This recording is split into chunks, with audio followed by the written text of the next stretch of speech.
Okay, so this video, guys, is about terrazzo.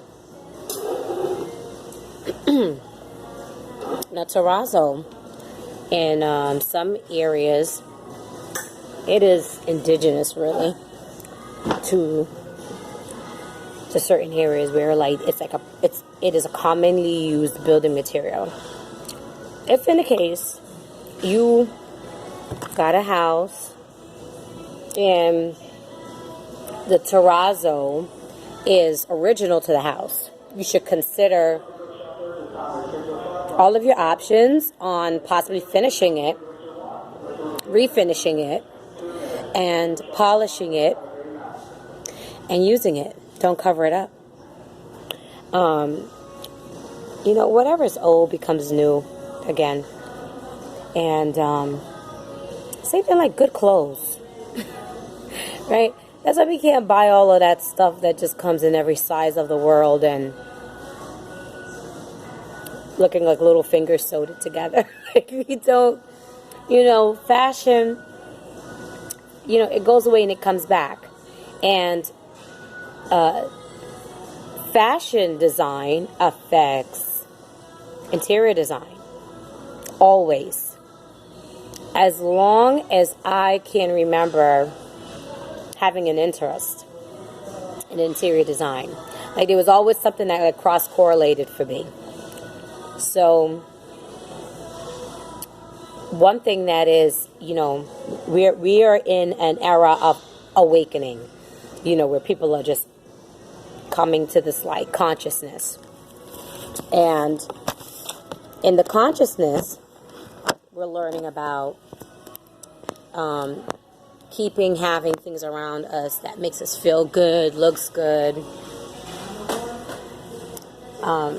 keeping things looking beautiful and pretty. And that involves crystals, right? So what has happened since then now is that, you know, some of the high-end retailers that can produce beautiful things, they're making useful everyday things from these things that were just like austere and occasional and, you know, keepsake, ornamental, right? So everyday items such as the sink, everybody uses the sink several times a day. We're washing our hands and all of that, they're being made out of crystals. Everyday items that we take for granted are now being made into ornamental, such as concrete. They're pouring it, they're slabbing it, they're making counters out of it, they're sealing it, they're epoxying it. And it's the same thing with this, you know, with this flooring, terrazzo. I remember having to spec out some houses, just like some bungalows for this real estate investor that I know. And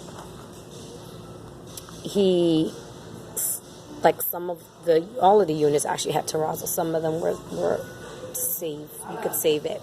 Some you couldn't. And the ones that you couldn't save, it's like, okay, we'll, you know, clean it up, and then we'll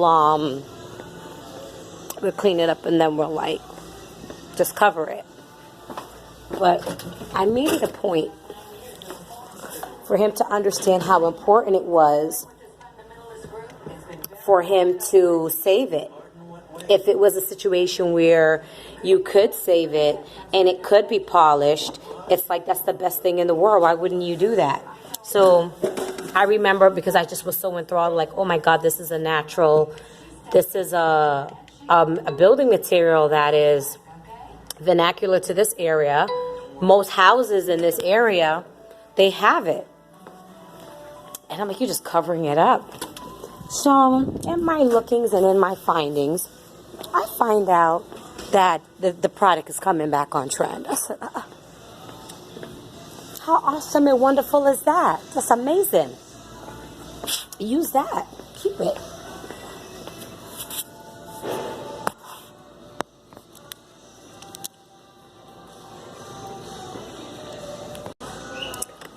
keep it. So why cover up something that can be beautiful? You don't know how trendy your possible tenant is going to be.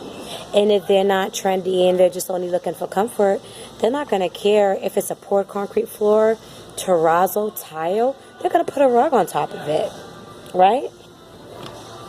So if you find yourself fortunate to have terrazzo floors and original slate, bricks and tile outside of your home and on your patio, just read it. Have somebody come in, refresh it, resand the whole place. Like, just beautify what is there already. Because a lot of times when houses were built many years ago, it was for a particular trend. It was for a particular style. So because it was for a particular trend and style, it's like most of the original things that are original to the house, the house is saying that that's what it wants. Okay? So, terrazzo is wonderful. I did a house, I actually helped a customer. Spec out some marble for a house. And they were in a Greek revival. And the Greek was like whoever the original owner was. They had this amazing property. They clearly were immigrants immigrants to America, and they wanted to bring something that reminded them of home, and they did so. And now here it is. The home is in the hands of somebody that respects what the house is. So this couple, they respected what the house was. They respected what the house was telling them that it needed. So that's why, when somebody just comes to me and we're not in the actual space that they need the consulting for, and they're like, well, what do you think? What do you think about this? I'm like, well, I have to see everything. Some houses, depending on what people want to put in it, I want to see the facade of the house. I want to see, what does the entryway look like? What kind of roof line does it have? I want to know how high the ceilings are. Somebody's just trying to sell you product and make a sale. They don't care about how high your ceilings are. They're just like, well, whatever. What do your installer want to put in for you? You know what I mean? So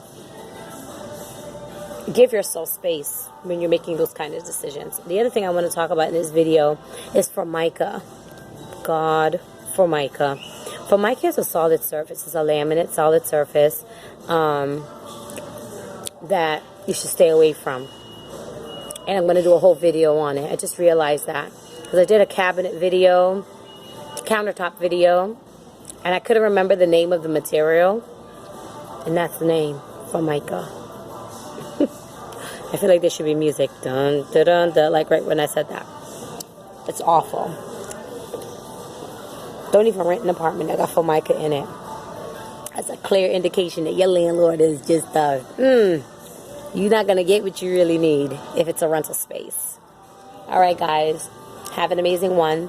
This is Shamrondi from Providence Life Design. Stay blessed. Stay beautiful. Stay happy. Stay charged. All right. Bye.